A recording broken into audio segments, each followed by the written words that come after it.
AD 1200 ഒരു ദിവസം. സ്ഥലം ഇന്നത്തെ ചെക്ക് റിപ്പബ്ലിക്ക്.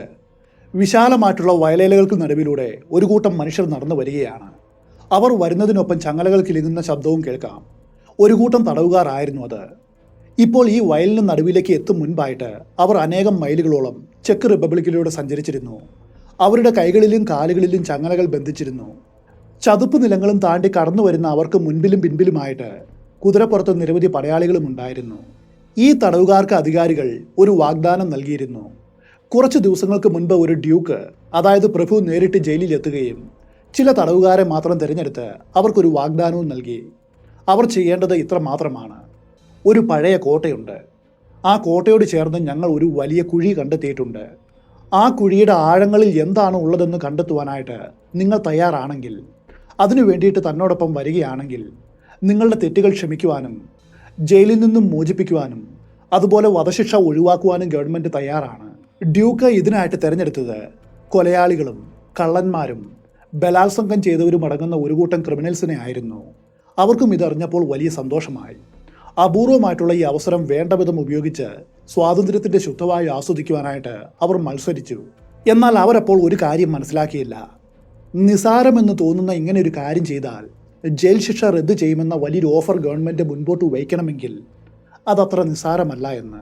ഒടുവിൽ ഡ്യൂക്ക് പറഞ്ഞ സ്ഥലത്ത് അവർ എത്തിച്ചേരുകയാണ്. ആ പ്രദേശമാകെ ലൈം സ്റ്റോണുകളുടെ വലിയ നിരയാണ്.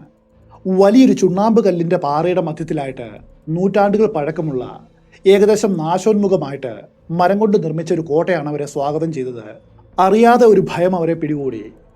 ആ സ്ഥലവും അതിനെ ചുറ്റിയുള്ള പ്രദേശങ്ങളും അവരുടെ പേടി വർദ്ധിപ്പിച്ചു. ആ സമയത്താണ് വളരെ ലളിതമെന്ന് തോന്നിച്ച ഒരു കാര്യം തങ്ങളോട് ചെയ്യുവാനായിട്ട് ഇവർ ആവശ്യപ്പെട്ടതിന് പിന്നിലായിട്ട് എന്തോ നിഗൂഢതയുണ്ടെന്ന് അവർക്കും തോന്നുവാനായിട്ട് തുടങ്ങിയത്. കാരണം ഇവർ എല്ലാവരും വധശിക്ഷ കാത്തു കിടക്കുന്നവരാണ്. നഷ്ടപ്പെടുവാനായിട്ട് ഒന്നുമില്ലാത്തവരാണ്. തങ്ങളുടെ ജീവൻ എടുക്കുവാനായിട്ട് കാത്തിരിക്കുന്ന ഒരു ദൗത്യമാണതെന്ന് അവരിൽ പലരും ചിന്തിക്കുവാൻ തുടങ്ങി. ലൈം സ്റ്റോണിന് മുകളിലൂടെ ദൂരേക്ക് പോകുന്ന പാത വഴി കോട്ട നിൽക്കുന്ന സ്ഥലത്ത് എത്തിയപ്പോൾ അവരെയും കാത്ത് വലിയൊരു കുഴി അവിടെ ഉണ്ടായിരുന്നു. ഇപ്പോഴവർക്ക് ആ കുഴി വളരെ വ്യക്തമായിട്ടും കാണുവാനായിട്ട് കഴിയുന്നുണ്ട്. ഇത്രയും നേരം വരെ ധൈര്യം സംഭരിച്ചു വെച്ചവരുടെ ധൈര്യവും ഈ കാഴ്ച കണ്ടതോടെ പൂർണ്ണമായിട്ടും ഇല്ലാതായി. ഇതൊരു കെണിയാണെന്ന് അവരുടെ മനസ്സ് പറഞ്ഞു. ഒരു പടയാളി അപ്പോൾ അവർ ചെയ്യേണ്ട കാര്യം വിശദീകരിക്കുവാൻ തുടങ്ങി.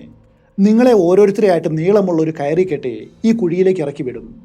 നിങ്ങൾ ചെയ്യേണ്ടത് ഇത്ര മാത്രം: കയറിൽ തൂങ്ങി ആ കുഴിയുടെ അടിത്തട്ടിൽ എത്തുക. ഞങ്ങൾ കയർ വലിക്കുമ്പോൾ മുകളിലേക്ക് വന്ന് താഴെ എന്താണോ നിങ്ങൾ കണ്ടത് അത് അതേപടി റിപ്പോർട്ട് ചെയ്യുക. അതിനുശേഷം നിങ്ങളുടെ ചങ്ങലകൾ അഴിക്കപ്പെടും. നിങ്ങൾ സ്വതന്ത്രരാണ്. എവിടേക്ക് വേണമെങ്കിലും പോവാം. ഒന്നാമത്തെ തടവുകാരൻ മനസ്സില്ലാ മനസ്സോടെ മുൻപോട്ട് വന്നു. അയാൾ ഒരു യുവാവാണ്. കൊലപാതക കുറ്റത്തിന് വധശിക്ഷ കാത്തു കഴിയുന്നവൻ. ക്രോധത്തിൻ്റെ ഒരു നിമിഷത്തിൽ ജീവിതം മാറി മറിഞ്ഞവൻ. കാവൽക്കാർ അവൻ്റെ അരയിൽ കയർ കെട്ടി ഉറപ്പിച്ചു. അഗാധമായിട്ടുള്ള ആ കുഴിയുടെ അടിത്തട്ട് കാണുവാനേ കഴിയുന്നില്ല. താഴെ അവൻ്റെ ജീവിതം പോലെ പ്രതീക്ഷയില്ലായ്മയും ഇരുട്ടും മാത്രമാണ്. ഇതല്ലാതെ അവൻ്റെ മുൻപിൽ വേറെ വഴിയുമില്ല. ജയിലിലേക്ക് മടങ്ങിയാൽ വധശിക്ഷ ഉറപ്പാണ്. ഈ പ്രവൃത്തിയിൽ വിജയിച്ചാൽ ജീവിതം പഴയതുപോലെ ആസ്വദിക്കുവാൻ ഒരു അവസരമെങ്കിലും കിട്ടും. അങ്ങനെ ആ കാവൽക്കാർ അവനെ കയറിൽ തൂക്കി മെല്ലെ താഴേക്ക് ഇറക്കുവാൻ തുടങ്ങി. വളരെ വേഗം കനത്ത ഇരുട്ട് അവനെ വിഴുങ്ങി. അതേ സമയത്ത് കാവൽക്കാരും മറ്റു തടവുകാരും കുഴിയുടെ അരികിലായിട്ട് ആകാംക്ഷയോടെ അവൻ്റെ പ്രതികരണം എന്താണെന്ന് അറിയുവാനായിട്ട് കാത്തുനിന്നു. പക്ഷെ ഒന്നും സംഭവിച്ചില്ല. അവർ അയച്ചയച്ചു കൊടുക്കുന്ന കയർ ആഴങ്ങളിലേക്ക് അനന്തമായിട്ട് നീണ്ടു പോവുകയാണ്. അവൻ അവരുടെ കാഴ്ചയിൽ നിന്നും അപ്രത്യക്ഷമായിട്ട് ഏറെ നേരം കഴിഞ്ഞിരിക്കുന്നു. അവരെ അസ്വസ്ഥമാക്കിയ ഒരു നിശബ്ദത അവിടെ വ്യാപിച്ചു.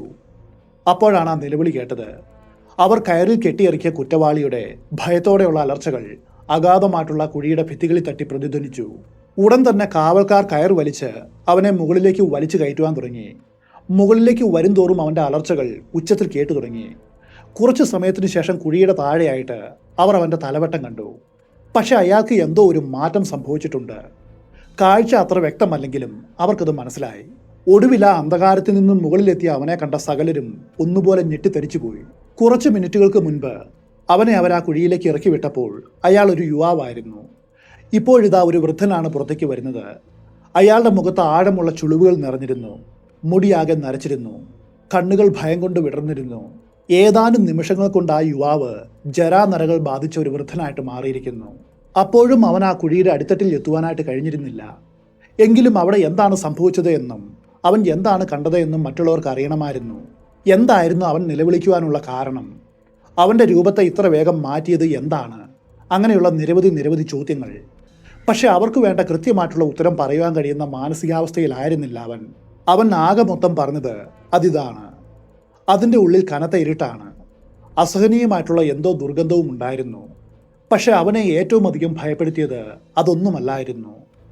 ആ കുഴിയുടെ ആഴത്തിൽ ദൂരെ നിന്നും ഉയരുന്ന നിലവിളികളുടെ ശബ്ദമാണ്. ഇത്ര മാത്രമാണ് അവന് പറയുവാൻ കഴിഞ്ഞത്. പിന്നെ അവൻ്റെ വാക്കുകൾ അവ്യക്തമായിട്ടുള്ള മന്ത്രണങ്ങളായിട്ട് മാറി. സംസാരിക്കുവാൻ പോലും കഴിയാതെ അവശനായി. ആ തടവുകാരനെ ഒരു കാവൽക്കാരൻ മറ്റൊരിടത്തേക്ക് മാറ്റി. അതേ സമയത്ത് ബാക്കിയുള്ളവർ അടുത്ത തടവുകാരനെ കുഴിയിലേക്ക് ഇറക്കുവാനായിട്ട് തയ്യാറാക്കി. ആദ്യത്തെ തടവുകാരൻ വിശ്രമത്തിന് ശേഷം ക്ഷീണമെല്ലാം മാറിയിട്ട് കൂടുതലായിട്ട് എന്തെങ്കിലും പറയുമെന്നാണ് അവർ വിചാരിച്ചത്. പക്ഷെ അതുണ്ടായില്ല. അടുത്ത 48 മണിക്കൂറിൻ്റെ ഉള്ളിൽ അവൻ മരിച്ചു. അന്ന് ആ കുഴിയിൽ അവന് സംഭവിച്ചത് എന്തായാലും, അവൻ കണ്ടത് എന്തായാലും അവൻ്റെ ഹൃദയത്തിനത് താങ്ങുവാനായിട്ട് കഴിഞ്ഞിരുന്നില്ല. ഇതായിരുന്നു സത്യം. ഡാർക്ക് ഹിസ്റ്ററീസ് 34-ാം എപ്പിസോഡിലേക്ക് ഏവർക്കും സ്വാഗതം. ഇന്ന് നമ്മുടെ യാത്ര യൂറോപ്പിലേക്കാണ്. മിത്തും മിസ്റ്ററിയും അതുപോലെ അവിശ്വസനീയമായിട്ടുള്ള ചരിത്രവുമുള്ള ഒരു സ്ഥലത്തെക്കുറിച്ച് അറിയുവാനായിട്ട്. ഇൻട്രോ കേട്ടിട്ട് ഇത് വെറും ഒരു പ്രേതകഥയെന്ന് തീരുമാനിക്കരുത്. ഇത് വെറും ഒരു പ്രേതകഥ മാത്രമല്ല. പുരാതന ആഭിചാര ആചാരങ്ങളും ടൈം ട്രാവലും നാസികൾ നടത്തിയ ചില ഗൂഢപരീക്ഷണങ്ങളും ഹിസ്റ്ററിയും അങ്ങനെ തുടങ്ങി നിരവധി ചരിത്രങ്ങൾ ഉൾപ്പെടുന്ന ഒരു കംപ്ലീറ്റ് പായ്ക്കാണിത്. ചെക്ക് റിപ്പബ്ലിക്കിലെ വിദൂരമായ ഒരു പ്രദേശത്ത് ഇന്നും തലയെടുപ്പോടെ ഉയർന്നു നിൽക്കുന്നതും പ്രേതാന്വേഷകരുടെ പർദീസയുമായ ഈ കോട്ടയെ ചുറ്റിപ്പറ്റിയുള്ള എല്ലാ കാര്യങ്ങളും നമ്മൾ ഇന്ന് പരിശോധിക്കും. അതായത് AD 800 മുതൽ ഇന്നു വരെയുള്ള സംഭവങ്ങൾ. അതോടൊപ്പം ഇതിൻ്റെ ശാസ്ത്രീയമായിട്ടുള്ള വശങ്ങളും നോക്കും. തുടക്കത്തിലേ പറഞ്ഞല്ലോ, ഇതൊരു മിത്തും മിസ്റ്ററി ഹിസ്റ്ററിയും നിറഞ്ഞ കഥയാണെന്ന്. അതുകൊണ്ട് തന്നെ ഇതിൽ പല കാര്യങ്ങളും വാമൊഴിയായിട്ട് കൈമാറി വന്ന കഥകളാണ്. നമ്മൾ ഇന്ന് വിശ്വസിക്കുന്ന പല ചരിത്രങ്ങളും വാമൊഴിയായിട്ട് കൈമാറ്റം ചെയ്യപ്പെട്ടതുമാണ്. അതും മറക്കരുത്. ആദ്യം നമുക്ക് മിത്തും മിസ്റ്ററിയും അല്പം ഒന്ന് കണ്ടുവരാം. അതിനു മുൻപായിട്ട് ഒരു കടിഞ്ചായ എടുക്കുക, ലേശം നുണയുക. വീഡിയോയ്ക്ക് ഒരു ലൈക്ക് ചെയ്തുകൊണ്ട് നമുക്ക് ഹോസ്ക ഫോർട്ടിൻ്റെ ചരിത്രത്തിലേക്ക് ഒന്ന് ടൈം ട്രാവൽ ചെയ്യാം.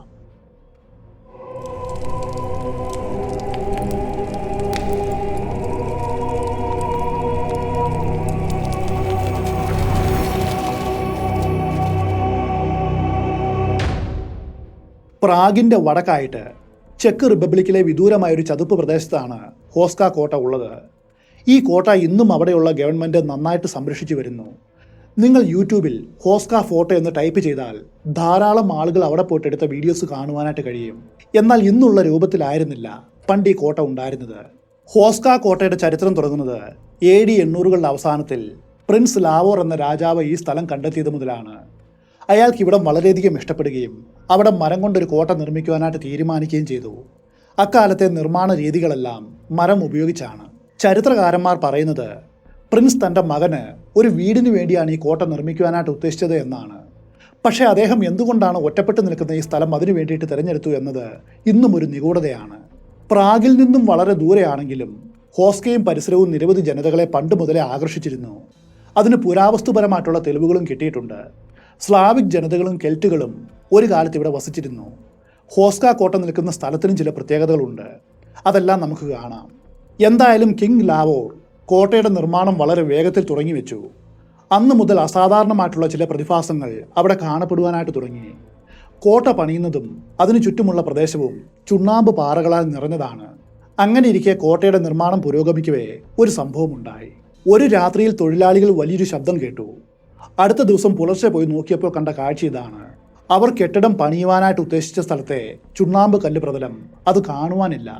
അതങ്ങനെ ഭൂമിയുടെ അടിയിലേക്ക് പോയിരിക്കുന്നു. പകരം അഗാധമായിട്ടുള്ളൊരു കുഴി അവിടെ കാണപ്പെട്ടു. ഇതൊരു അസാധാരണമായിട്ടുള്ള സംഭവമൊന്നുമല്ല. ഇത്തരം പ്രതിഭാസങ്ങൾ ലോകത്തിൽ പലയിടത്തും നടക്കുന്നതാണ്. എന്നാൽ ഈ കുഴി അങ്ങനെയല്ലായിരുന്നു. അതിൻ്റെ അടിത്തട്ട് പോലും കാണുവാനായിട്ട് തൊഴിലാളികൾക്ക് കഴിഞ്ഞില്ല. അവർ പരിസരത്തുള്ള കല്ലുകൾ ചുമന്നെടുപ്പിച്ച് ആ കുഴി നിറയ്ക്കുവാനായിട്ട് ശ്രമിച്ചു. പക്ഷേ എത്രയേറെ കല്ലുകൾ കൊണ്ടുവന്നിട്ടിട്ടും ആ കുഴി നിറയുന്ന ലക്ഷണം മാത്രം കാണിച്ചില്ല. മാത്രവുമല്ല, അവർ ഇടുന്ന കല്ലുകൾ ആ കുഴിയുടെ അടിത്തട്ടിൽ എത്തുന്ന ശബ്ദം പോലും കേട്ടില്ല. ആ കല്ലുകൾ അനന്തമായിട്ട് സഞ്ചരിക്കും പോലെയാണ് അവർക്ക് തോന്നിയത്. പക്ഷേ അന്നു മുതലാണ് ഹോസ്ക കോട്ടയുടെ പരിസരത്തും മറ്റുമായിട്ട് വിചിത്രമായിട്ടുള്ള പല കാര്യങ്ങളും കാണപ്പെടുവാൻ തുടങ്ങിയത്. അതോടെ നാട്ടുകാർ ഈ കുഴിയെ ഹെൽസ് ഗേറ്റ് അല്ലെങ്കിൽ നരകത്തിൻ്റെ കവാടം എന്ന് വിളിച്ചു. ഹെൽസ് ഗേറ്റുമായിട്ട് ബന്ധപ്പെട്ട് നിരവധി അമാനുഷികമായിട്ടുള്ള കഥകളുണ്ടായി. അതുകൊണ്ട് ഇരുട്ട് വീണതിന് ശേഷം ആരും ആ കുഴിയുടെ അടുത്തേക്ക് പോകാറില്ലായിരുന്നു. എങ്കിലും ചില ധൈര്യശാലികൾ അതിനും തയ്യാറായി. അവർ പറഞ്ഞത് ആ കുഴിയിൽ നിന്നും എന്തൊക്കെയോ വിചിത്ര രൂപങ്ങൾ പുറത്തേക്ക് വരുന്നത് തങ്ങൾ നേരിൽ കണ്ടുവെന്നാണ്. പൊതുവെ ആളുകൾ പറയാറുള്ള കഥകളിൽ ഒന്നിതാണ്. വലിയ വവ്വാൽ പോലെയുള്ള കറുത്ത ചിറകുള്ള കറുത്ത നെടുരൂപങ്ങൾ ആ കുഴിയിൽ നിന്നും പുറത്തേക്ക് വരുന്നത് പലരും കണ്ടിരുന്നു. അവയിൽ ചിലതിന് മനുഷ്യരൂപമായിരുന്നു. അത്തരം വിചിത്ര ജീവികളെ പരിസരത്തുള്ളവർ ആകാശത്ത് പറക്കുന്നതായിട്ട് കാണുകയും ചെയ്തു. പകുതി മനുഷ്യരും പകുതി മൃഗവുമായിട്ടുള്ള നിരവധി ജീവികൾ, മനുഷ്യ സാദൃശ്യമുള്ള തവളയും നായും വരെ ഇതിൽ ഉൾപ്പെടും. ഇതിനെ തുടർന്ന് നിരവധി മനുഷ്യർ അജ്ഞാതമായിട്ടുള്ള രോഗങ്ങൾ ബാധിച്ചു മരിച്ചു. അവരുടെ കന്നുകാലികൾ കൊല്ലപ്പെട്ട നിലയിൽ കണ്ടെത്തി.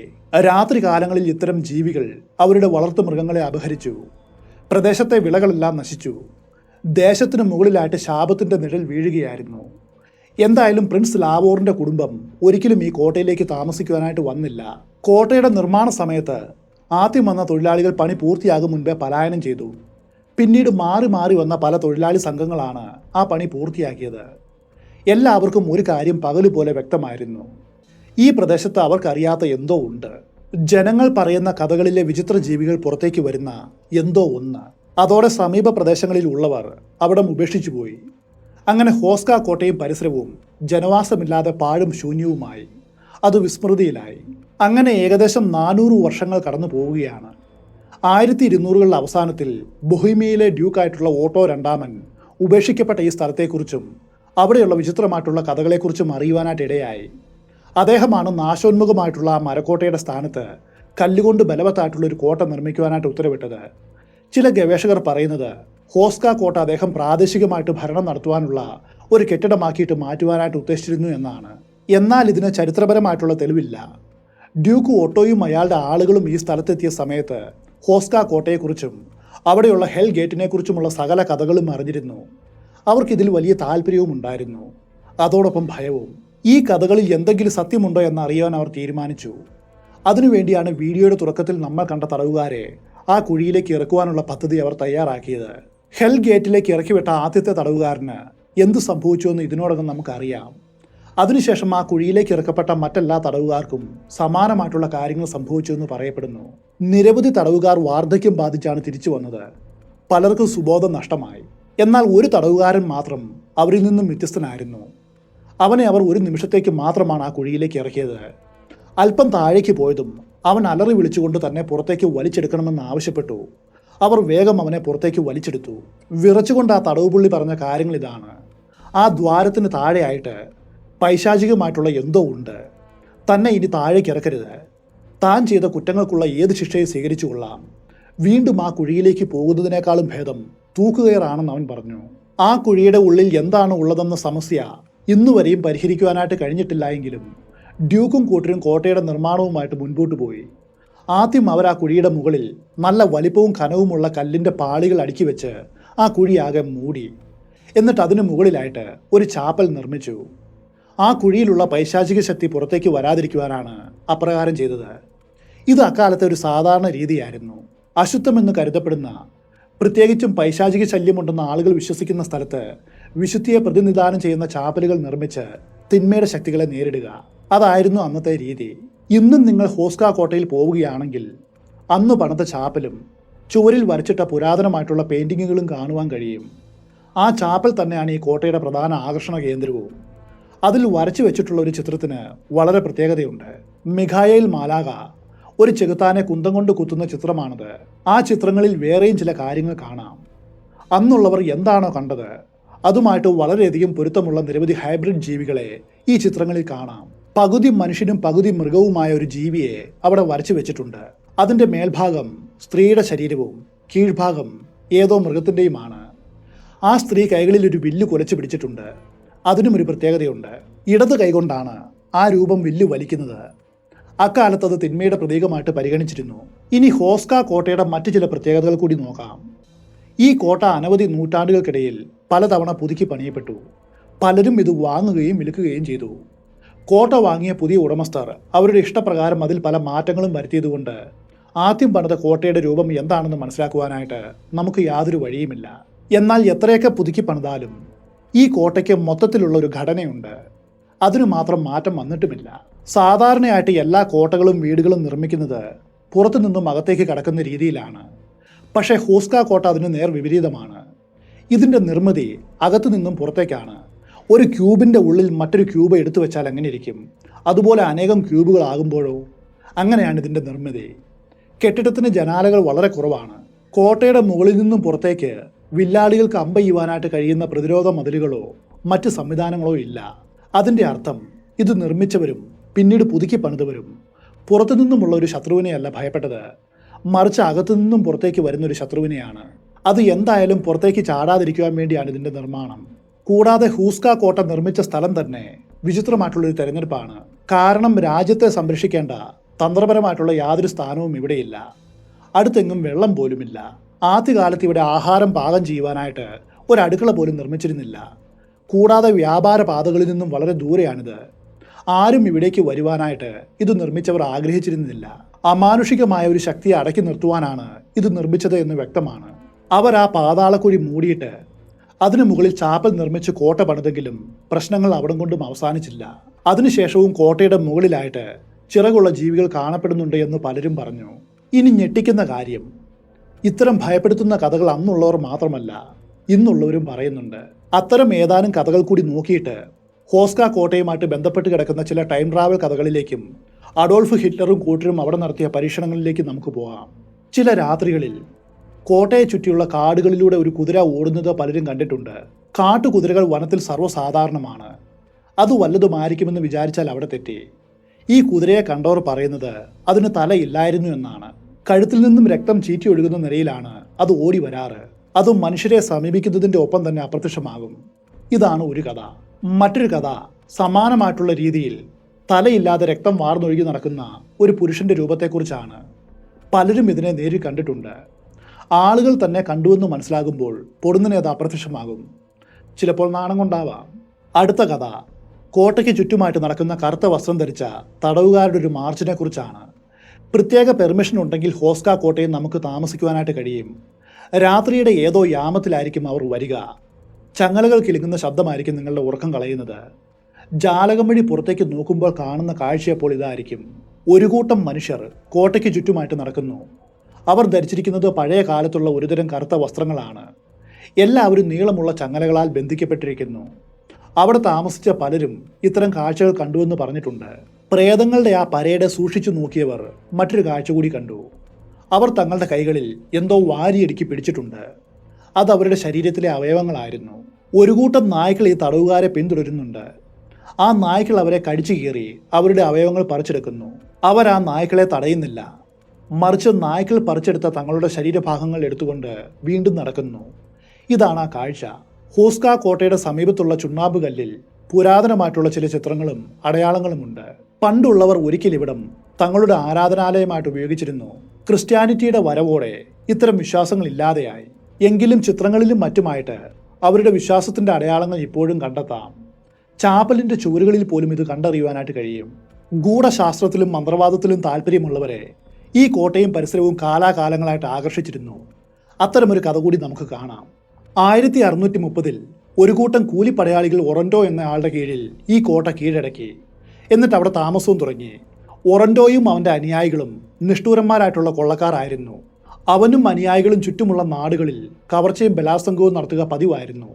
കൊള്ള മുതലും അതോടൊപ്പം തടവിലാക്കപ്പെട്ട മനുഷ്യരെയും അവർ ഹോസ്ക കോട്ടയിലേക്കാണ് കൊണ്ടുവന്നത്. എന്തിനായിരിക്കും അവൻ അവരെ അവിടെ എത്തിച്ചത്? അതിനുത്തരം ചരിത്രം പറയുന്നില്ല. എന്നാൽ വാമൊഴിയായിട്ട് കൈമാറി വന്ന കഥകളിൽ അതിൻ്റെ ഉത്തരമുണ്ട്. ഒറാൻഡോയ്ക്ക് ദുർമന്ത്രവാദത്തിലും ആൽക്കമിയിലും വലിയ വിശ്വാസമുണ്ടായിരുന്നു. അതിനു വേണ്ടിയിട്ട് അയാളും ആളുകളും തട്ടിക്കൊണ്ടുവന്ന ഗ്രാമീണരെ ചില ആചാരങ്ങൾക്കും അതുപോലെ പരീക്ഷണങ്ങൾക്കും വിധേയരാക്കി. ഒറാൻഡോ അമരത്വം കിട്ടുവാനായിട്ട് ചില ആചാരങ്ങൾ നടത്തിയിരുന്നു. ആരും ചിരിക്കണ്ട, നിധി കിട്ടുവാനായിട്ട് നരബലി ഇന്നും നടത്തുന്ന സ്ഥലമാണ് കേരളം. അതുകൊണ്ട് 5 നൂറ്റാണ്ട് മുൻപ് ജീവിച്ചിരുന്ന ഒറൻഡോയെ പുച്ഛിക്കുവാനായിട്ട് നമുക്ക് അവകാശമേ ഇല്ല. ഈ കൂലിപ്പടയാളികളെ എതിർക്കുവാനായിട്ട് ആർക്കും കഴിഞ്ഞിരുന്നില്ല. നേരിട്ട് അവരോട് ഏറ്റുമുട്ടിയാൽ മരണം ഉറപ്പാണ്. അതുകൊണ്ട് അവിടെയുള്ള ജനങ്ങൾ ഒറാൻഡോയെ കൊല്ലുവാനായിട്ട് 2 വേട്ടക്കാരെ നിയോഗിച്ചു. ഒറാൻഡോ വലിയൊരു മന്ത്രവാദിയാണെന്ന് ഇവർക്കും അറിയാം. അതുകൊണ്ട് തന്ത്രവും അതോടൊപ്പം മന്ത്രവും ഒരുമിച്ച് ചേർത്താലേ കാര്യം നടക്കൂ എന്ന് മനസ്സിലായ വേട്ടക്കാർ ഒരു കൊല്ലനെ പോയി കണ്ടു. ഈ കൊല്ലനും വലിയൊരു മന്ത്രവാദിയാണ്. അയാളിൽ നിന്നും ഏതാനും വെടിയുണ്ടകൾ അവർ വാങ്ങി. അത് സാധാരണ വെടിയുണ്ടകളായിരുന്നില്ല, ചില ആചാരങ്ങൾ അനുഷ്ഠിച്ചുകൊണ്ട് നിർമ്മിച്ചതായിരുന്നു. ഇതുപയോഗിച്ചാൽ ഒറൻഡോയെ കൊല്ലുവാനായിട്ട് കഴിയുമെന്ന് കൊല്ലൻ അവരോട് പറഞ്ഞു.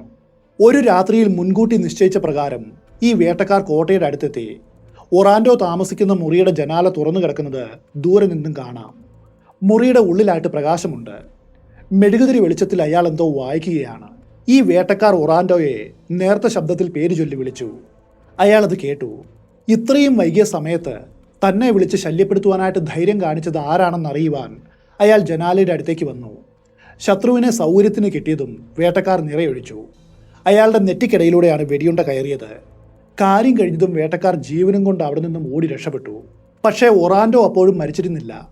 ഓടിക്കൂടിയ തൻ്റെ ആളുകളോട് താൻ വളർത്തുന്ന ഒരു കറുത്ത കോഴിയെ എത്രയും വേഗം ഇവിടെ എത്തിക്കുവാനായിട്ട് അയാൾ ഉത്തരവിട്ടു. എന്തെങ്കിലും ആഭിചാരത്തിലൂടെ കോഴിയുടെ ജീവൻ പകരം നൽകിയിട്ട് തൻ്റെ ജീവൻ വീണ്ടെടുക്കാമെന്ന് അയാൾ വിചാരിച്ചു കാണും. പക്ഷേ അവൻ്റെ അനുയായികൾ ഓടിപ്പോയിട്ട് കോഴിയെ കൊണ്ടുവന്നപ്പോഴേക്കും അയാൾ മരിച്ചിരുന്നു. ഒറാൻഡോയുടെ മരണവാർത്ത വേഗം പടർന്നു. അവൻ്റെ അനുയായികളിൽ പലരും പലായനം ചെയ്തു. നിയമപാലകർ വേഗം എത്തിയിട്ട് ബാക്കിയുള്ളവരെ അറസ്റ്റ് ചെയ്ത് ജയിലിലേക്ക് മാറ്റി. ഹോസ്ക കോട്ട വീണ്ടും ശൂന്യമായി. പിന്നീട് 19-ാം നൂറ്റാണ്ടിൻ്റെ തുടക്കത്തിൽ ഈ കോട്ട മറ്റൊരാൾ വാങ്ങി. പഴയ ഘടന അതേപടി നിലനിർത്തിക്കൊണ്ട് അവരിത് പുതുക്കി പണിതു. കെട്ടിടം കൂടുതൽ ബലവത്താക്കി. ആ സമയത്ത് ഒരു കെയർടേക്കർക്കുണ്ടായ വിചിത്രമായിട്ടുള്ള അനുഭവം വളരെ പ്രശസ്തമാണ്. ഒരു ദിവസം ഉച്ച കഴിഞ്ഞ സമയത്ത് ചാപ്പലിൻ്റെ അടുത്ത് ഒറ്റയ്ക്ക് ജോലി ചെയ്യുകയായിരുന്നു അയാൾ. ഒരു ചുവര് വൃത്തിയാക്കുന്നതിനിടയിൽ അയാൾ അവ്യക്തമായിട്ടുള്ളൊരു ശബ്ദം കേട്ടു. ആരോ എന്തോ സംസാരിക്കും പോലെയാണ് തോന്നിയത്. എന്നാൽ എന്താണ് പറയുന്നത് എന്ന് വ്യക്തവുമല്ല. അന്നേ ദിവസം അവധി ആയതുകൊണ്ട് ആരും ആ കോട്ടയിൽ ജോലി ചെയ്യുന്നുമില്ല. ആരാണ് അവിടെയെന്ന് അയാൾ വിളിച്ചു ചോദിച്ചു.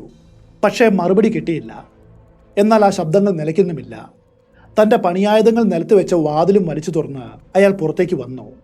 എന്നാൽ അവിടെ ആരുമില്ലായിരുന്നു. ശബ്ദങ്ങളും ഇപ്പോൾ നിലച്ചിരിക്കുന്നു.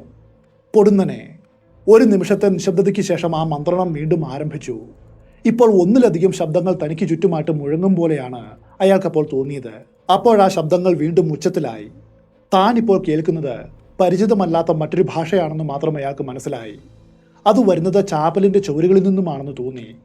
ഇതോടെ അയാൾ ഭയന്നുപോയി. അടുത്ത നിമിഷം വെട്ടിത്തിരിഞ്ഞ് കോട്ടയിൽ നിന്നും ഓടി രക്ഷപ്പെട്ടു. പിന്നെ ഒരിക്കലും അയാൾ അവിടേക്ക് മടങ്ങി വന്നിട്ടില്ല. പിന്നീട് മറ്റുള്ളവർ അയാളോട് അസ്പഷ്ടമായിട്ട് കേട്ട ആ വാക്കുകളിൽ നിന്നും എന്തെങ്കിലും തിരിച്ചറിയുവാനായിട്ട് കഴിഞ്ഞോ എന്ന് ചോദിച്ചു. അയാൾ പറഞ്ഞത് ഇങ്ങനെയാണ്: ഞാൻ കേട്ട ആ ശബ്ദങ്ങളിൽ ഒരു വാക്ക് മാത്രം പലപ്പോഴും ആവർത്തിച്ച് കേട്ടിരുന്നു. സറാഫ് എന്ന വാക്കായിരുന്നു അത്. സറാഫ് ക്രിസ്ത്യാനിറ്റിയിലും ജൂദായിസത്തിലും കാണപ്പെടുന്നൊരു മാലാഖയാണ്. ആ മാലാഖയുടെ പേര് മാത്രം തുടർച്ചയായിട്ട് മുഴങ്ങിയത് എന്തുകൊണ്ടാണ് എന്നതിന് ഒരു വിശദീകരണവുമില്ല. ഹോസ്ക കോട്ടയിൽ അടുത്തതായിട്ട് നിരന്തരം റിപ്പോർട്ട് ചെയ്യപ്പെടുന്ന മറ്റൊരു പ്രതിഭാസമാണ് ടൈം ട്രാവൽ. അത്തരം ടൈം ട്രാവൽ കഥകളിൽ വെച്ച് ഏറ്റവും പ്രസിദ്ധമായിട്ടുള്ള കഥയാണ് ഇനി പറയുന്നത്. കവിയും എഴുത്തുകാരനുമായ കരോൾ ഹെക് മാറ്റ്കയ്ക്കാണ് ഇത്തരം അനുഭവം ഉണ്ടായത്. 1836 അദ്ദേഹം ഈ പ്രദേശത്ത് വരികയുണ്ടായി. അന്ന് രാത്രിയിൽ കരോൾ ഹോസ്ക കോട്ടയിൽ താമസിക്കുവാനായിട്ട് തീരുമാനിച്ചു. ഉറക്കത്തിൽ അയാൾ ഒരു സ്വപ്നം കണ്ടു. വളരെ വിചിത്രമായിട്ടുള്ളൊരു സ്വപ്നം. ഉറക്കം തെളിഞ്ഞിട്ടും ആ ഓർമ്മ മാത്രം വിട്ടുപോയില്ല. പിന്നീട് വീട്ടിലെത്തിയിട്ട് തൻ്റെ സുഹൃത്തിനോട് താൻ കണ്ട സ്വപ്നത്തെക്കുറിച്ച് അയാൾ പറഞ്ഞു. അതിങ്ങനെയായിരുന്നു: സ്വപ്നത്തിൽ അയാൾക്ക് താൻ ഇരുണ്ട ഒരു തുരങ്കത്തിലേക്ക് വീഴുന്നതായിട്ടും പിന്നെ അതിലൂടെ അനന്തമായിട്ട് സഞ്ചരിക്കും പോലെയും തോന്നി. ഒടുവിൽ ആ തുരങ്കത്തിൻ്റെ അടിത്തട്ടിൽ എത്തുകയാണ്. അവിടെ വെച്ച് അയാൾ കണ്ടത് മറ്റൊരു ലോകമായിരുന്നു. അദ്ദേഹം അതേക്കുറിച്ച് പറഞ്ഞത് ഇങ്ങനെയാണ്: അതൊരു ഭയാനകമായ യന്ത്രവൽകൃത ലോകമായിരുന്നു. അയാൾ ഇപ്പോൾ നടക്കുന്നത് പ്രാഗിലെ തെരുവുകളിലൂടെയാണ്. പക്ഷേ കരോൾ ഇന്നുവരെ കണ്ട പ്രാഗ് ആയിരുന്നില്ല അത്. എല്ലാം തന്നെ വ്യത്യസ്തമായിരുന്നു. ഇന്നേ വരെ കാണാത്ത കാഴ്ചകളാണ് അയാൾ ഇപ്പോൾ കാണുന്നത്. അപ്പോൾ തനിക്കെതിരായിട്ട് തെരുവിലൂടെ ഒരു ചെറിയ പെൺകുട്ടി നടന്നു വരുന്നത് കണ്ടു. കരോൾ അവളോട് സംസാരിച്ചു. ഇത് ഏതു വർഷമാണെന്ന ചോദ്യത്തിന് 2006 ആണെന്ന് അവൾ മറുപടി പറഞ്ഞു. ഈ പെൺകുട്ടിയുടെ കയ്യിൽ ഒരു ചെറിയ പെട്ടി പോലെ തോന്നിക്കുന്ന എന്തോ ഉണ്ടായിരുന്നു. അതിൽ ചലിക്കുന്ന ചിത്രങ്ങളും കാണാമായിരുന്നു. അപ്പോഴേക്കും രാത്രിയാകുവാനായിട്ട് തുടങ്ങി. ജനങ്ങൾ തെരുവുകളിൽ നിന്നും ഒരു വലിയ തുരങ്കത്തിലൂടെ സഞ്ചരിച്ച് ഒരു വലിയ കെട്ടിടത്തിലേക്ക് കയറി പോകുന്നത് അയാൾ കണ്ടു. ആ തുരങ്കത്തിൻ്റെ ഉൾവശം മാത്രമല്ല, ആ പ്രദേശം മുഴുവനും മഞ്ഞ വെളിച്ചമായിരുന്നു. ചിലർ പറയുന്നത് കരോൾ അന്ന് ടൈം ട്രാവൽ ചെയ്തു എന്നത് സത്യമാകുവാനായിട്ട് സാധ്യതയുണ്ട് എന്നാണ്. കാരണം ഈ വിവരണം ആധുനിക പ്രാഗുമായിട്ടും അവിടെയുള്ള ടവർ ബ്ലോക്ക് എന്ന കെട്ടിടവുമായിട്ട് വളരെ കൃത്യമായിട്ട് പൊരുത്തപ്പെടുന്നുമുണ്ട്. ഈ സംഭവം നടന്ന 100 വർഷങ്ങൾക്ക് ശേഷം യൂറോപ്പ് വലിയ മാറ്റത്തിന് വിധേയമായി. 1938 മ്യൂണിക് ഉടമ്പടിയിൽ നിരവധി രാജ്യങ്ങൾ ഒപ്പുവെച്ചു. അതോടെ ചെക്ക് റിപ്പബ്ലിക്കിൻ്റെ വലിയ പ്രദേശങ്ങൾ നാസി ജർമ്മനിക്ക് കീഴിലായി. അവർ നിയന്ത്രണം ഏറ്റെടുത്തതിൻ്റെ തൊട്ടു പിന്നാലെ ചെയ്ത ചില കാര്യങ്ങളിൽ ഒന്നായിരുന്നു അവിടെയുള്ള കോട്ടകൾ കൈവശമാക്കൽ. പ്രധാനമായിട്ടും 4 കോട്ടകൾ അവർ പ്രത്യേകമായിട്ട് തിരഞ്ഞെടുത്തു. രഹസ്യങ്ങൾ മറച്ചു വയ്ക്കുവാനായിരുന്നു അത്. അതിൽ ഏറ്റവും പ്രധാനപ്പെട്ട ഒന്നായിരുന്നു ഹോസ്ക. അക്കാലത്ത് നാസികൾ ചില പുസ്തകങ്ങൾ നിരോധിച്ചിരുന്നു. മാത്രവുമല്ല, അത്തരം നിരോധിക്കപ്പെട്ട പുസ്തകങ്ങളും കയ്യെഴുത്ത് പ്രതികളും പൊതുസ്ഥലത്ത് വെച്ച് കത്തിക്കുകയും ചെയ്തു. ചരിത്രം പഠിക്കുന്ന പലർക്കും ഇത് അറിയാവുന്ന ഒരു കാര്യവുമാണ്. എന്നാൽ അതിൽ ചിലതു മാത്രം അവർ നശിപ്പിച്ചില്ല. ഇത്തരം നിരവധി സാഹിത്യങ്ങൾ ബെർലിനിലാണ് സൂക്ഷിച്ചു വെച്ചത്. ഇതിൽ ജൂത സാഹിത്യവും കബാല വിദ്യകളും ഫ്രീ മേസണി സാഹിത്യവും ഗൂഢവിദ്യാശാസ്ത്രവും അതുപോലെ പലതരത്തിൽപ്പെട്ട മാന്ത്രിക ഗ്രന്ഥങ്ങളും ഉൾപ്പെട്ടിരുന്നു. മന്ത്രവാദത്തെക്കുറിച്ചുള്ള ആയിരക്കണക്കിന് വാല്യങ്ങൾ ഈ ശേഖരണത്തിലുണ്ടായിരുന്നു. അമൂല്യമെന്നവർ വിചാരിച്ച ഈ പുസ്തകങ്ങൾ എപ്പോൾ വേണമെങ്കിലും സംഭവിക്കാവുന്ന ബോംബ് ആക്രമണത്തിൽ തകരുമോ എന്ന് നാസികൾ ഭയപ്പെട്ടു. അതുകൊണ്ട് ഈ ഗ്രന്ഥങ്ങൾ ബെർലിനിൽ നിന്നും ചെക്ക് റിപ്പബ്ലിക്കിന്റെ ഉൾനാടുകളിലേക്ക് അവർ മാറ്റി. എന്നിട്ട് മുൻപ് നിശ്ചയിച്ച ആ 4 കോട്ടകളിലായിട്ട് ഒളിപ്പിച്ചു വെച്ചു. നാസികൾ മന്ത്രവാദത്തിലും അതുപോലെ ഹൈബ്രിഡ് ജീവികളെ നിർമ്മിക്കുവാനുമൊക്കെ ശ്രമിച്ചിരുന്നു. ഇത് പരസ്യമായിട്ടുള്ള രഹസ്യമാണ്. എനിക്ക് അത്തരം കുറച്ച് കഥകളും അറിയാം. നമുക്ക് പിന്നീട് അതെല്ലാം വീഡിയോ ആയിട്ട് ചെയ്യാം. ഹിറ്റ്ലറിന് ഇത്തരം മന്ത്രവാദത്തിൽ വിശ്വാസം ഉണ്ടായിരുന്നു എന്നത് ഇന്നും തർക്കവിഷയമാണ്. പക്ഷേ ഹിംലർ ഈ വിഷയത്തിൽ വളരെ താല്പര്യമുള്ളൊരു വ്യക്തിയായിരുന്നു. നക്ഷത്രങ്ങളിൽ ഭാഗ്യം തിരഞ്ഞ ഒരു ക്രൂരനായിരുന്നു അയാൾ. മാന്ത്രിക കർമ്മങ്ങൾ അനുഷ്ഠിക്കുവാനായിട്ട് ഹിംലർ ചില ശാസ്ത്രീയമായിട്ടുള്ള രീതികൾ കൂടി വികസിപ്പിച്ചെടുത്തിരുന്നു. വൈകാതെ അയാൾക്ക് ക്രിസ്ത്യാനിറ്റിയോട് വലിയ വെറുപ്പുണ്ടായി. ജർമ്മൻ ജനതയെ അവരുടെ പുരാതന മതങ്ങളിലേക്കും ആചാരങ്ങളിലേക്കും തിരിച്ചു കൊണ്ടുപോകണമെന്ന് ഹിംലർ ആഗ്രഹിച്ചിരുന്നു. അതിനു വേണ്ടിയിട്ട് അയാൾ നിരവധി പഠനങ്ങളും അതോടൊപ്പം യാത്രകളും നടത്തി. ഇത്തരം അന്വേഷണത്തിൻ്റെ ഇടയിലാണ് തൻ്റെ പൂർവികർ ആരായിരുന്നുവെന്ന് അയാൾ പഠിക്കുവാനായിട്ട് തുടങ്ങിയത്. അപ്പോഴാണ് ഞെട്ടിക്കുന്ന ഒരു സത്യം തിരിച്ചറിഞ്ഞത്. അവൻ്റെ ഒരു മുത്തശ്ശി പേര് കേട്ട ഒരു മന്ത്രവാദിനിയായിരുന്നു. വിച്ച് ഹണ്ടിൻ്റെ സമയത്ത് അവരെ ജീവനോടെ കത്തിച്ചു കൊല്ലുകയായിരുന്നു. ഈ കണ്ടെത്തൽ അയാളുടെ വിദ്വേഷം വീണ്ടും വലുതാക്കി. നാസികൾ നിഗൂഢ ഗ്രന്ഥങ്ങൾ സൂക്ഷിക്കുവാനായിട്ട് ഈ കോട്ടകൾ തിരഞ്ഞെടുത്തത് എന്തുകൊണ്ടാണെന്നോ, 2ാം ലോകമഹായുദ്ധ സമയത്ത് അവർ ഹോസ്കയിൽ നടത്തിയ പ്രവർത്തനങ്ങൾ എന്തായിരുന്നുവെന്നോ ആർക്കും അറിയില്ല. അതുമായിട്ട് ബന്ധപ്പെട്ട ഊഹാപോഹങ്ങളും കിംവദന്തികളും മാത്രമാണ് നിലവിലുള്ളത്. ചിലർ പറയുന്നത് നാസികൾ പോളിഷ് റഷ്യൻ സ്ത്രീകളെ ഹോസ്കയിലേക്ക് കൊണ്ടുവരികയും ആര്യവംശത്തെ സൃഷ്ടിക്കുവാനായിട്ട് ശ്രമിച്ചുവെന്നുമാണ്. മറ്റു ചിലർ പറയുന്നത് അങ്ങനെയല്ല. ഈ കോട്ടയിലേക്ക് ജർമ്മൻ സൈനികർ സ്ത്രീകളെ തട്ടിക്കൊണ്ടുവന്നു എന്നത് ശരിയാണ്. പക്ഷേ അത് വംശവർദ്ധനവിനു വേണ്ടിയല്ല. ഈ കോട്ടകൾ അവർ ഒരു വേശ്യാലയമായിട്ട് ഉപയോഗിച്ചു എന്നാണ്. ഹിംലർ നിരന്തരമായിട്ട് ഹോസ്കയിൽ എത്തിയിരുന്നുവെന്നും അവിടെ വെച്ച് അയാൾ നിരവധി പരീക്ഷണങ്ങളും മാന്ത്രിക ആചാരങ്ങളും നടത്തിയിരുന്നുവെന്നും പറയുന്നു. കൂടാതെ ജർമ്മൻ ഉന്നത നേതൃത്വ നിരയെ ഈ കോട്ടയിലേക്ക് വിളിച്ചു വരുത്തുകയും അവർക്ക് മുൻപിൽ വെച്ച് ആഭിചാരം ചെയ്ത് യുദ്ധം ജർമ്മനിക്ക് അനുകൂലമാക്കുവാനായിട്ട് ശ്രമിച്ചുവെന്നും പറയുന്നു. സാക്ഷാൽ ഹിറ്റ്ലർ പോലും ഇത്തരം ചില ആചാരങ്ങളിൽ പങ്കെടുത്തു. അവിടെ വെച്ചൊരു നാസി നേതാവ് ടൈം ട്രാവൽ ചെയ്തുവെന്നും ജർമ്മനിയുടെ പതനം അയാൾ നേരിൽ കണ്ടുവെന്നും പറയുന്നുണ്ട്. സത്യത്തിൽ നാസികൾ ഹോസ്കയിൽ എന്താണ് ചെയ്തത് എന്ന് നമുക്ക് ഒരിക്കലും അറിയുവാനായിട്ട് കഴിയില്ല. കാരണം സഖ്യസേന ഈ പ്രദേശം തിരിച്ചു പിടിക്കും മുൻപായിട്ട് ഇവിടെ ഉണ്ടായിരുന്ന സകല രേഖകളും ഗ്രന്ഥങ്ങളും അവർ നശിപ്പിച്ചു കളഞ്ഞു. യുദ്ധാനന്തരം ഹോസ്ക കോട്ട രോഗികളായിട്ടുള്ള കുട്ടികളെ പരിചരിക്കുവാനുള്ളൊരു കേന്ദ്രമാക്കിയിട്ട് മാറ്റി. അതിനിടയിൽ അവർ മറ്റൊരു കാര്യം കണ്ടുപിടിച്ചു. കുട്ടികളെ ഇവിടേക്ക് കൊണ്ടുവരും മുൻപ് ചാപ്പലിൽ വെറും നിലത്തായിട്ട് മലന്നു കിടക്കുന്ന നിലയിൽ 3 നാസി സൈനികരുടെ ജഡങ്ങൾ സൈനികർ കണ്ടെത്തി. ഒരു നരബലി നടന്ന സകല ലക്ഷണങ്ങളും അവരുടെ ശരീരത്തിൽ ഉണ്ടായിരുന്നു. ഈ മൂവരും സ്വന്തം ആളുകളാൽ വധിക്കപ്പെട്ടതാകുവാനാണ് കൂടുതൽ സാധ്യത.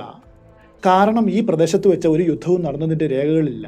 പോയ 20ാം നൂറ്റാണ്ട് എടുത്തു നോക്കിയാൽ ഹോസ്ക കോട്ടയുമായിട്ട് ബന്ധപ്പെട്ടുള്ള കഥകൾ വളരെ കുറവാണ് എന്ന് മാത്രം. പൂർണ്ണമായിട്ടും ഇല്ലാതായി എന്നല്ല അതിൻ്റെ അർത്ഥം. സമീപകാലത്ത് പോലും നിഗൂഢമായിട്ടുള്ള ചില കഥകൾ പലർക്കും പറയുവാനുണ്ട്. നമുക്ക് അങ്ങനെയുള്ള ചില കഥകൾ കൂടി പറഞ്ഞ് ഈ വീഡിയോ അവസാനിപ്പിക്കാം. ഒരിക്കൽ ഹോസ്ക കോട്ടയുടെ മുൻ ഉടമകളിൽ ഒരാളും ഏതാനും സുഹൃത്തുക്കളും ഒരു സന്ധ്യയിൽ ഒരു മുറിയിൽ മദ്യപിക്കുകയായിരുന്നു. അയാൾ മദ്യം നിറച്ച തൻ്റെ ഗ്ലാസ് മേശപ്പുറത്ത് വെച്ചു. പെട്ടെന്ന് അവിടെ ഒരു സംഭവമുണ്ടായി. അത്രയും നേരം അവിടെ ഉയർന്നിരുന്ന കളിയും ചിരിയും പൊടുന്നനെ നിലച്ചു. അവർ നോക്കി നിൽക്കവേ മദ്യം നിറച്ച ആ ഗ്ലാസ് മേശയിൽ നിന്നും ഉയർന്ന അന്തരീക്ഷത്തിൽ നിൽക്കുന്നു. അദൃശ്യമായിട്ടുള്ള ഒരു കരം ഉയർത്തിയതുപോലെ അയാൾ വേഗം തൻ്റെ കൈ നീട്ടി അദൃശ്യമായിട്ടുള്ള കയ്യിൽ നിന്നും ഗ്ലാസ് എടുത്തു. എന്നിട്ട് വീണ്ടും മേശയുടെ അരികിൽ വെച്ചു. പെട്ടെന്നത് മേശയുടെ നടുവിലേക്ക് ആരോ വലിച്ചു വയ്ക്കും പോലെ തനിയെ നീങ്ങി. ഈ കഥ വ്യാപകമായിട്ട് പ്രചരിച്ച ഒന്നാണ്. എന്തായാലും ഈ കഥയോടെ ഹോസ്ക കോട്ട പ്രേതവേട്ടക്കാർക്ക് വളരെയേറെ പ്രിയപ്പെട്ട സ്ഥലമായിട്ട് മാറുകയാണ്. ധാരാളം ആളുകൾ ഗോസ്റ്റ് ഹണ്ടിങ്ങിന് വേണ്ടി അവിടേക്കെത്തി. അങ്ങനെയാണ് 2014 ഒരു ടീം കോട്ട സന്ദർശിച്ചത്. അതിനുശേഷം അവർ പറഞ്ഞത് ഇങ്ങനെയാണ്: കോട്ടയിലേക്ക് പ്രവേശിച്ചതും അവരുടെ ഇലക്ട്രോണിക് ഉപകരണങ്ങളുടെ ബാറ്ററികൾ അത് പൂർണ്ണമായിട്ടും ഡിസ്ചാർജ് ആയി.